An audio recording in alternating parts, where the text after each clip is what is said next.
Guys, welcome to my channel और innovate Tanu. So आज मैं आपको बताने वाली हूँ जो कि आपका मेन है why fail in seated again and again.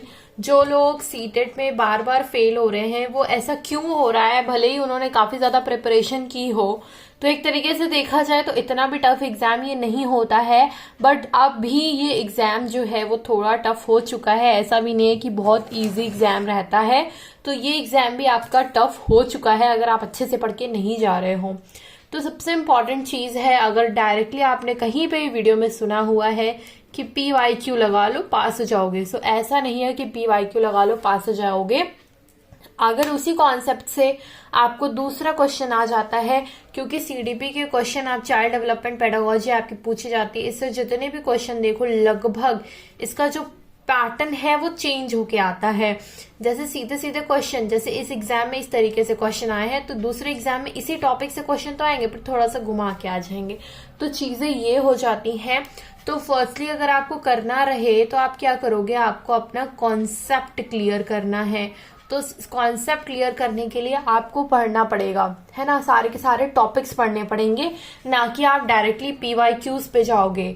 सबसे पहले अगर आपने कॉन्सेप्ट क्लियर कर लिया है, चाहे आप पेपर 1 की बात करो चाहे आप पेपर 2 की बात करो, सबसे पहले आपको कॉन्सेप्ट क्लियर करना है। कॉन्सेप्ट क्लियर करने के बाद फिर आपको उसी कॉन्सेप्ट से रिलेटेड, जैसे यहाँ पे आप पियाजे के बारे में पढ़ रहे हो, उनकी पूरी की पूरी थ्योरी आपने पढ़ ली, पियाजे वाइगॉस की सारी चीजें पढ़ ली। अब आप जाके क्वेश्चन लगाओ, PYQ क्वेश्चन लगाओ। कोई बुक ऐसी ले लो जिसमें एक्स्ट्रा क्वेश्चन और भी बन बन के पूछे गए हों, क्योंकि काफी सारी हेल्पिंग बुक ऐसी आती है कि जिसमें एक्स्ट्रा क्वेश्चंस भी रहते हैं जो PYQ के साथ साथ भी रहते हैं। ठीक है, तो ये आप कर सकते हो।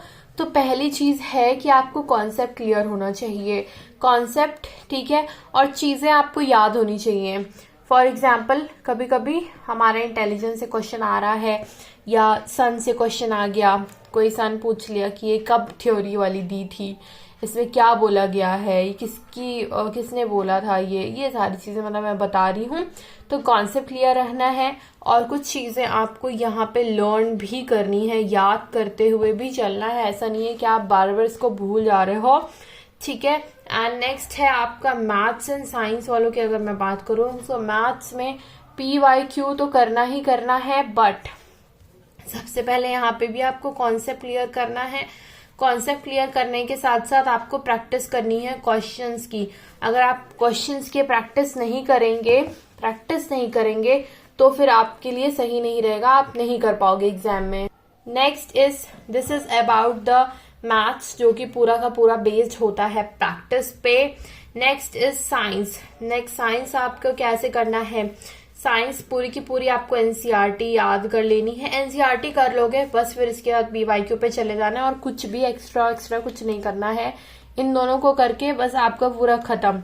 इसमें अगर 1 to 5 की बात करें तो आपको EVS वाली पढ़नी पड़ेगी, और अगर पेपर 2 की बात करें तो यहाँ पे आपको साइंस की बुक पढ़नी पड़ेगी 6th 7th 8th की, और पढ़ना चाहे तो 9th 10th की भी पढ़ सकते हैं, इट्स अप टू यू।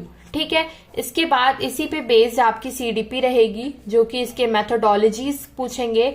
तो मेथोडोलॉजीज, जो भी इनके मेथड्स होते हैं, किस तरीके से पढ़ाया जाता है, कौन से कॉन्सेप्ट्स यूज होते हैं, वो आपको करना पड़ेगा। ठीक, अब सबसे ज्यादा मार्क्स आप कहाँ गेन कर सकते हो, तो CDP में गेन कर सकते हो, एक आप गेन कर सकते हो इंग्लिश, एंड एक कर सकते हो आप हिंदी में। मेन चीज अगर आपको इन CDP होती है तो इन दोनों की भी अलग से मेथोडोलॉजी होती है, तो CDP इनका भी प्रिपेयर आपको खुद ही कर लेना है। थोड़ा बहुत इसका व्याकरण कर लेना है, थोड़ा बहुत इसका ग्रामर कर लेना है। तो दोनों का व्याकरण और ग्रामर थोड़ा थोड़ा कर लेना है, कि जो आपको पैसेज दिया रहता है, अनसीन पैसेज जो आपका रहता है, मेन आपको लगभग 15 से 20 इसमें लगा लेना है, और टाइम है तो और लगा लीजिए, 15 से 20 इसमें लगा लेने हैं। मतलब आपको पूरे 1 महीने के अंदर पूरी की पूरी प्रिपरेशन इस एग्जाम की हो सकती है, अगर आप बहुत जल्दी जल्दी इसको कंप्लीट करें। दिन भर में आप 8 घंटे दे रहे हो, 6 घंटे 8 घंटे दे रहे हो, ठीक है, तो ये कर सकते हो आप सेल्फ स्टडी के साथ साथ। कोई कॉन्सेप्ट क्लियर नहीं हो रहा है तो आप YouTube कर लो, तो ये बहुत ही इजी मेथड हो जाता है। तो जो भी, अगर आप क्यों फेल हो रहे हो, तो मेन है लोग PYQs पे जा रहे हैं, अपना कॉन्सेप्ट क्लियर नहीं कर रहे हैं तो फेल हो रहे हैं, क्वेश्चन की प्रैक्टिस नहीं कर रहे हैं that's why they are failing. और सबसे चीज इम्पॉर्टेंट जो है क्यों फेल हो रहे हैं, तो सबसे बड़ा कभी कभी बन जाता है डर।